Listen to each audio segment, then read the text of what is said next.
회사를 다니다 보면 어김없이 찾아오는 권태기 구간. 도대체 왜 나타날까요? 극복 방법까지 살펴보겠습니다. 제1장 권태기의 시작, 반복되는 하루. 권태기는 어느 날 갑자기 오는 게 아니에요. 조금씩 쌓인 피로와 무력감이 의미 없음으로 바뀌는 순간 찾아옵니다.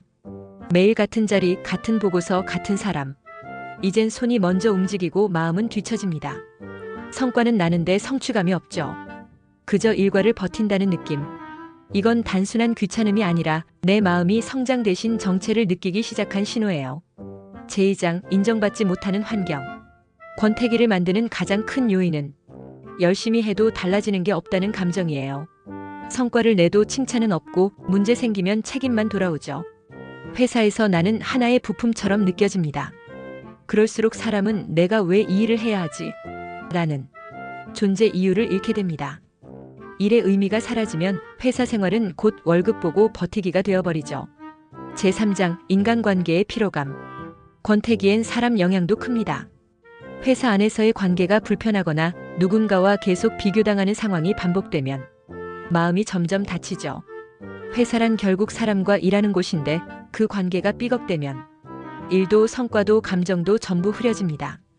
이건 아주 조용히 찾아오지만 가장 강력한 권태의 원인 중 하나예요.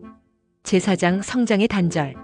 처음엔 배우는 게 많았지만 어느 순간부터 새로운 도전도 배움도 변화도 없는 상태가 됩니다. 사람은 성장하지 않으면 쉽게 지칩니다. 정체는 인간의 본능에 역행하는 상태거든요.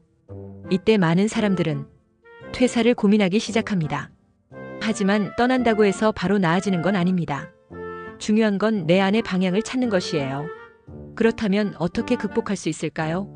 첫 번째, 먼저 왜 힘든지를 구체적으로 써보세요. 단순하게 회사 가기 싫다가 아니라 이젠 더 이상 일에서 성장이 없다. 동료와의 관계에서 무력감을 느낀다. 이렇게 구체적으로 써보세요. 이 과정이 감정의 정리입니다. 감정을 구체화해야 해결의 실마리가 생깁니다. 두 번째, 작은 변화부터 시작해보세요. 권태기는 거대한 결심보다 작은 자극에서 깨어납니다.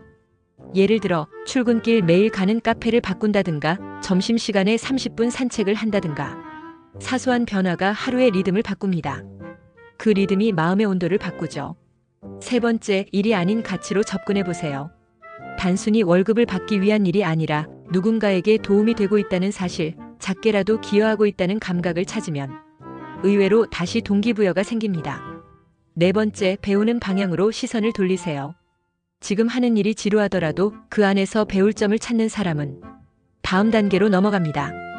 예를 들어 엑셀 보고서를 반복 작성하는 게 지겨울 때 이걸 자동화할 수는 없을까? 를 고민해보는 거죠. 그 순간 일은 다시 도전이 됩니다. 마지막으로 다섯 번째, 퇴사는 선택지가 아니라 결과로 보세요. 권태기의 해결책을 무조건 퇴사로 두면 어디를 가도 같은 벽을 만나게 됩니다.